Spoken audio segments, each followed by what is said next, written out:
কয়েকদিন ধরেই ঢাকার আবহাওয়া যেন নিজের মর্জিতেই চলছে।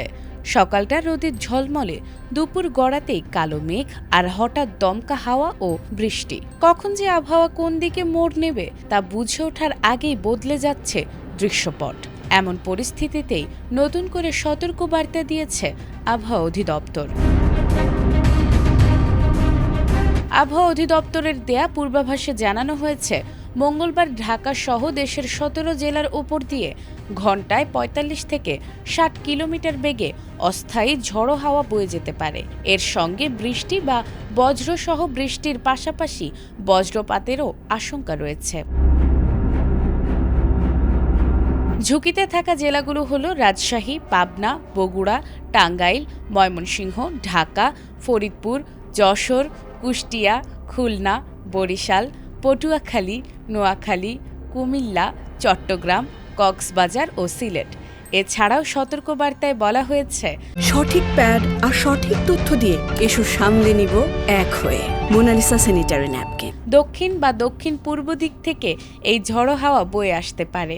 তাই সংশ্লিষ্ট জেলার নদীবন্দরগুলোতে ১ নম্বর সতর্ক সংকেত জারি করা হয়েছে।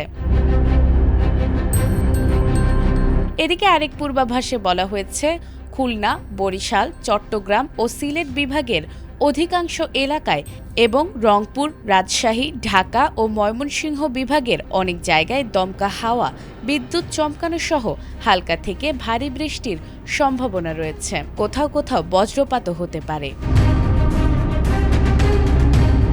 শুধু তাই নয়, খুলনা, বরিশাল, চট্টগ্রাম ও সিলেট বিভাগের কিছু এলাকায় ভারী থেকে অতি ভারী বর্ষণেরও আশঙ্কা রয়েছে। একই সঙ্গে সারা দেশে দিন ও রাতের তাপমাত্রা সামান্য কমতে পারে বলে জানিয়েছে আবহাওয়া অফিস। টানা কয়েকদিনের বৈরী আবহাওয়ার এই ধারাবাহিকতায় বাইরে বের হওয়ার আগে আবহাওয়ার সর্বশেষ পূর্বাভাস জেনে নেয়া এবং ঝড় বজ্রপাতের সময় প্রয়োজন ছাড়া খোলা জায়গায় অবস্থান না করার পরামর্শ দিচ্ছেন সংশ্লিষ্টরা। নাজমুন নাহার জান্নাত, এটিএন বাংলা।